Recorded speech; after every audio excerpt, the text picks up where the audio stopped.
мемлекет да өнүгөт, медицина жакшырат, технология өнүгөт, коом жарык болот.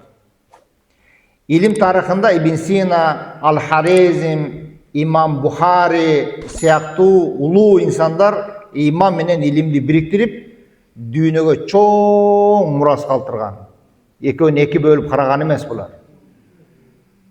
Ошондуктан биз азыр мына жерде суроо берип атасыздар го, жана союп койсок эмне болот, 3 күндүн ичинде сойсок эмне болот, союбай эле койсок эмне болот дегенде мындай деп, таксыларым. Шарият бар, илим бар, анан өзүбүздүн үрп адат, каада салт бар. Ошо шариатта ижмадан кийин үрф дагы каралат таксыларым.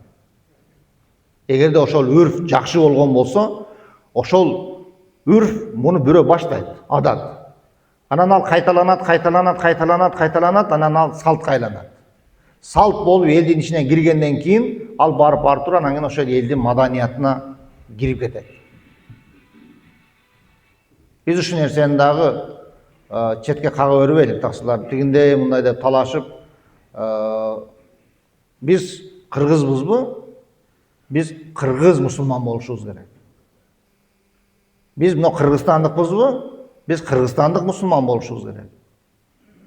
Мына биз дагы ошол мына Олжобай ажы, Чубак ажы окуган Маккада эң биринчи жол ачып барган биз таксыларым. 94-жылы барган мен. Бирок мен келип арабтардын бир дагы нерсесин таңуулап, урушуп туугандарымы, мындай кыл, арабтар мындай кылат экен, тигиндей кыл деген жокпуз таксыларым. Араб дагы кыргызга окшогон бир улут. Биз илимди арабтан албайбыз, биз илимди исламдан алабыз туугандар. Ушул нерсени эсиңиздерден чыгарбаңыздар. Эгерде коомдо ыйман болсо, ал коомдо адилеттүүлүк болот. Эгерде коомдо илим болсо, ал коомдо өнүгүү болот. Азыркыдай болуп жана бидаат тиги булар аралашып талаш тартыштар болбойт да. Эгер экөө тең болсо, анда чыныгы өсүү, цивилизация болот. Түшүнүңүздөрбү? Талаш тартыш болбойт. Биз ушул малга чейин фарз калып кетет, бир мустахаб амалды талашып, бири-бирибизди душман көрүп атабыз да. Бир дасторконго отурбай коюп атабыз. Ошону кафирликке чейин жеткизип коюп атабыз. Талашкан маселебиз бир мубах. Ал фарз ойната турат, ал бир мубах маселени талашып, бири-бирибизди кафирге чыгарып атабыз. Ыйман таксыларым, бул жүрөктүн нуру. Илим бул акылдын чырагы. Нур менен чырак бириккенде гана адам алдыга жылат, коом өнүгөт. Себеби бирин-бири уга баштайт буларчы. Суроо берүү маданияты бар. Жоопту угуу маданияты бар. Биз суроону беребиз таксыларым, бирок жоопту укпай коебуз. Биздин көңүлүбүзгө жаккан, биз каалаган жооп болсо угабыз, жок акыйкат айтылган жооп болсо, бирок бизге ыңгайсыз, аны укпайбыз. Жоопту угуп үйрөнүш керек таксылар. Эми биз кайра жанагындай салттуу ислам деген термин акыркы учурларда көп айтылып калды да. Салттуу исламда иман менен тасаввуф илими бири-бирине каршы коюлган эмес таксыларым. Тескерисинче бирин-бири толуктап турган эки чоң руханий тирек болуп саналат. Экөө бириккенде мусулман адамдын сырткы амалдары жана ички дүйнөсү кемелдикке жетет. Бу тасаввуф илими адамдын ички дүйнөсүн тарбиялайт таксыларым. Акыркы учурларда биз тасаввуф менен көп алек болбой койдук. Анан жанагындай таквачылык, тигинде мындай нерселер бизде кармалбай калган, ошондон болуп атат. Иман бул Алла Таалага, периштелерге, китептерге, пайгамбарларга, акыркы күнгө жана тагдырга ишенүү. Бул иман таксылары. Ал эми бул мусулмандын жүрөгүндөгү негизги өзөк, мусулмандын жүрөгүндөгү негизги өзөк бул имансыз ибадаттын да, адеттин да негизи болбойт. Куранда Алла Таала момундарга айткан ушундай аят бар да.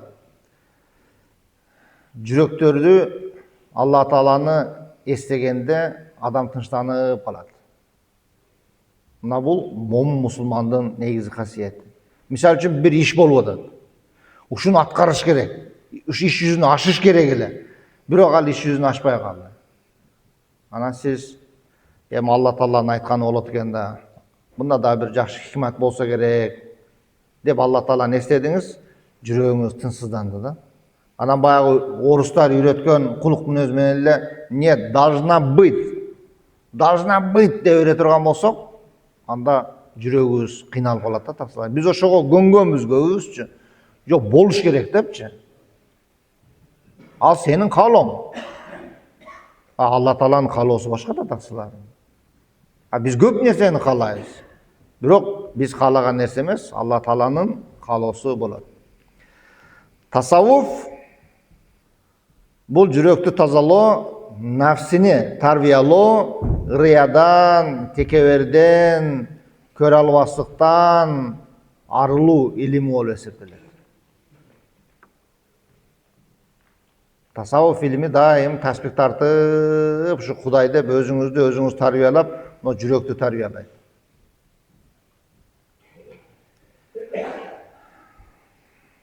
Ал тасаввуф илими бул шарияттан сырткары десек адашып калабыз. Тасаввуф илими бул шарияттан тышкары эмес, таксылар тескерисинче шарияттын эң ички, эң терең маңызын билдирген илим болуп эсептелет. Эгерде фиких илими бул дененин ибадатын үйрөткөн болсо, тасаввуф бул жүрөктүн ибадатын үйрөтөт. Салттуу исламда негизги 3 нерсе. Биринчиси бул ислам. Ислам бул сырткы амалдар, намаз окуу, орозо кармоо, зекет берүү, хажга баруу жана башка нерселер. Ал эми иман бул адамдын ички ишеними, жүрөктүн амалы. Ал эми ихсан Аллах Тааланы көрүп тургандай ибадат кылып баруу. Ихсан мына ушул тасаввуфтун негизги өзөгү болуп эсептелет тугандар. Тасаввуф деген мына ошол.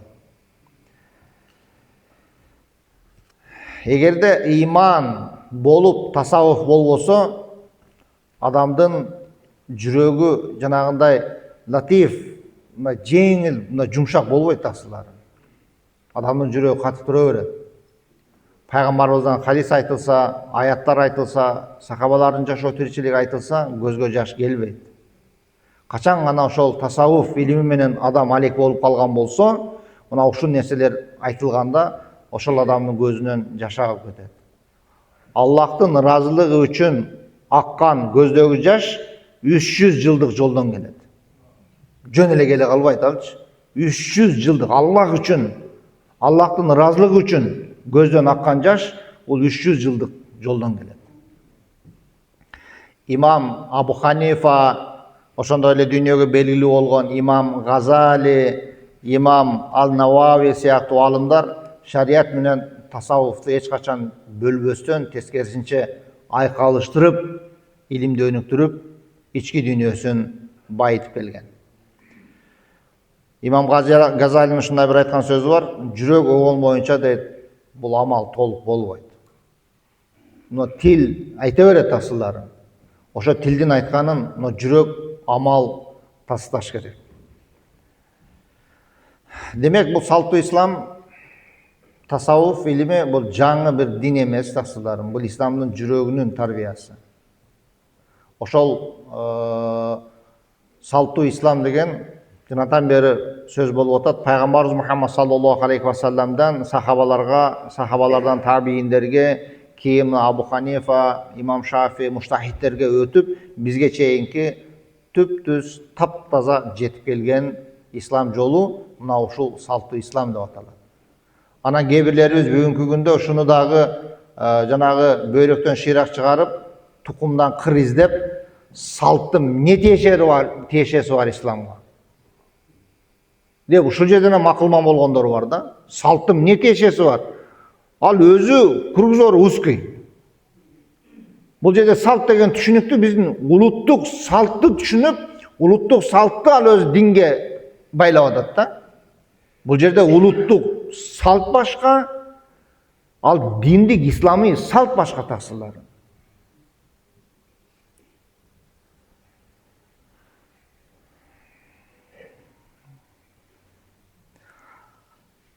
İmamlar üçün Peygamberimiz Muhammed sallallahu aleyhi ve sellem'din murasını elge jetkirүүдөгү eң zarыл usul бүгүнкү күндө hikmet болду таксыларым. Бүгүнкү күндө имамдарыбыздын өзүнө жетиштүү мусибаттары бар. Кечеги күндө атеизм имамдарыбызга кыйынчылык тудуруп келген болсо, бүгүнкү күндө маалыматтын көптүгү имамдарыбызга проблема болуп атат.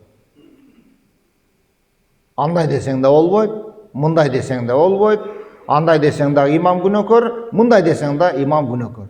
Ошон үчүн бүгүнкү күндө биринчи усул бул таксыларым хикмет. Экинчиси жумшактык. Алар менен айтышып, тирешип кетиштин кажети жок. Жумшактык кылып кое берсек, бул имамдардын нутугу. Ошондой эле заманга ылайык түшүндүрүү. Кечеги заман менен түшүндүрө турган болсок, бүгүнкү жашап аткан имамдар түшүнбөйт аны, элдер. Бүгүн ошо заманга ылайыктап түшүндүрүш керек.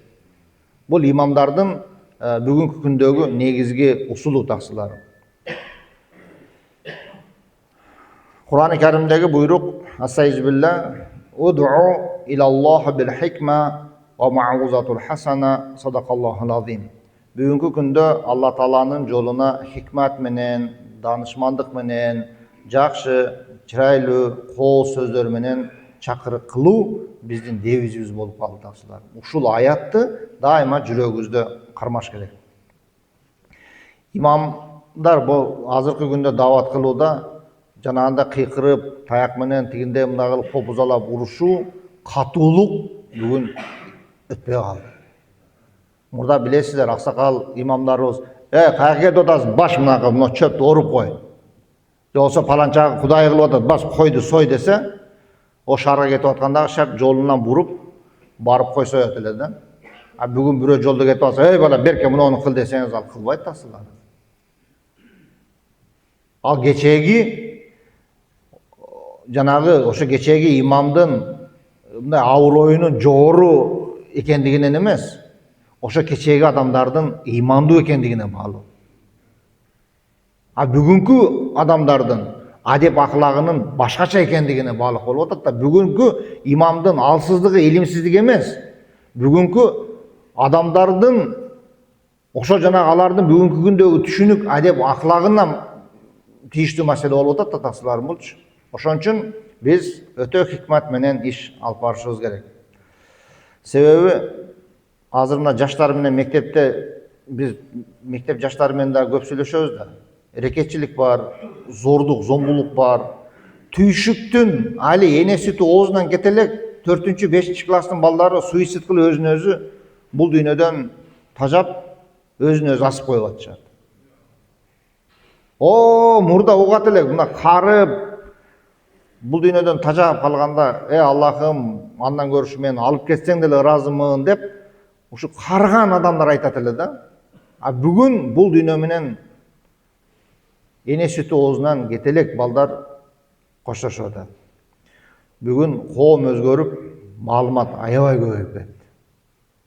Ушунчалык деңгээлге жетти таксылар. Эко деген маселе бар. Экону түшүнөсүздөрбү? Адамдын уругун алып, жатынга салып, анан төрөтөт. Эми эркеги алсыз болуп, кандайдыр бир себептер болуп атса, өзүнүн никелешкен аялына салып төрөтсө, буга шарият уруксат берип атат. Бирок азыр кадимкидей эле бир топ знаменитий адамдардын уруктары кадимкидей сатылып атат да. Паланчанын уругу $1000. А паланча андан авторитети күчтүү $5000. Аялдар мындай барат, тандайт, мага мына урукту салып бер дейт, салып берип атат. Эми бүгүн технологиянын жетишкенин караң. Жасалма, интеллект, медицина илиминин жетишкендигин караң. Бүгүнкү күндө робот аялдарды жасап атат. Робот аялдар жасаганда алар темирден жасап койгон жок. Адамдын клеткасынан алып жасап атышат. Адамдын клеткасынан алып робот аял жасап, ошол робот аялга урукту салып, эко кылып, ошол аялды төрөтүп атат. Мына заман кайерге чейин жетип калдык таксылар. Ошон үчүн бүгүнкү күндөгү биздин дават кылып элди иманга чакырып аткан мына сиздер, биздин имамдарыбыз жетиштүү проблеманын үстүнө жашап атабыз. Имам ошондуктан мына элдин тилинде сүйлөш керек. Кээ бир учурда биз мамлекеттик тил экен, жума намазда хутбаны кыргыз тилде айткының деген сөз айтса, кээ бирлерибизге имам болуп туруп бизге оор тийип атат таксылар. Неге мен кыргыз тилде хутба окушум керек экен, менин жамаатым баардыгы паланча улутта болгон болсо. Мына элдин тилинде эл кайсы коомчулук кайсы көп болсо, ошол мамлекетиңдин тилинде сүйлөш керек. Сен ошол жерде төрөлдүң, ошол мамлекет сени багып атат, ошол мамлекет сени окутуп атат, ошол мамлекет сага гам көрүп атат, анан сен мамлекеттин тилинде сүйлөбөсөң, анда ким болуп калдың сен? Алардын, ошол коомчулук элдин бүгүнкү күндөгү көйгөйүн сен көрүп, ошо бүгүнкү күндөгү көйгөйүн түшүнүп, ошол көйгөйдү чечип бергендин үстүндө иш алып барыш керек. Ошондой эле бүгүнкү күндөгү элдердин мына жүрөгүндө башында кандай ой болсо, ошол маселени айтыш керек. Бүгүн тасыларым кичине, чоң, аял, эркек бардыгы ойлонуп калган. Да ойлонбогон адам жок. Азыр жолдо бул ишенбе сен, шопурларга ишенбе, шопурлар миң түркүн проблеманын үстүнө кетип атат.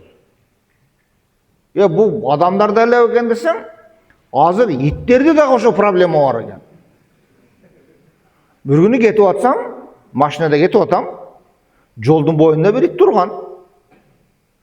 Анан мен жетип барганда жүгүрүп атпайбы? Значит, ал ойлонуп атат, ошо жолдун нарагында бир иши бар экен да, өтө шашылыш. Болбосо мен өткөрүп койсо деле болмок, ал ит өтсө болмок да, ушу машинага урунуп, машинанын астына калып кетип атат. Демек, бүгүн бардык ойлонуп атат таксылар. Ошон үчүн жанагы жумаларда хутбага чыкканда, эл арасына барып маселе кылган кезде, ошол элдин көйгөйү тууралуу айтсаңыз, эл угат. Анан кийин эл орозонун башталышы бүгүн бекен же эртең бекен деп ойлонуп турса, анан сиз Курбан айт тууралуу айтып атсаңыз, ал Курбан айт менен эмне чатагы бар? Ал бүгүнкү маселе, эртең орозо эмеспи? Бул маселе болуп атпайбы? Пайгамбарыбыз Мухаммад саллаллаху алейхи ва саллям жеңилдеткиле, оорлоштурбагыла, сүйүнчүлөгүлө, жек көрсөтпөгүлө деп айткан. Мына ушул бүгүн биздин негизги мыйзамыбыз болуш керек таксылар.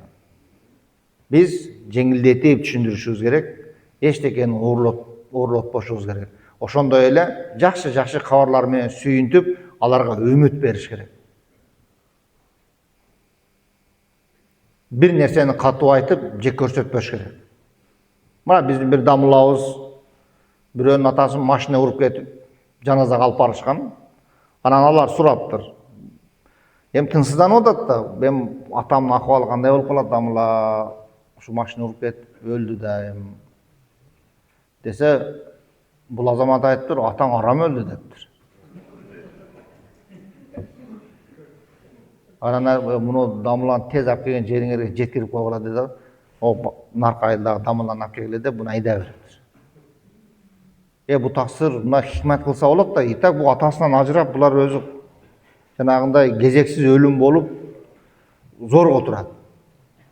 Атаң шейит болду балам. Куда кааласа шейиттин даражасы бейиш болот.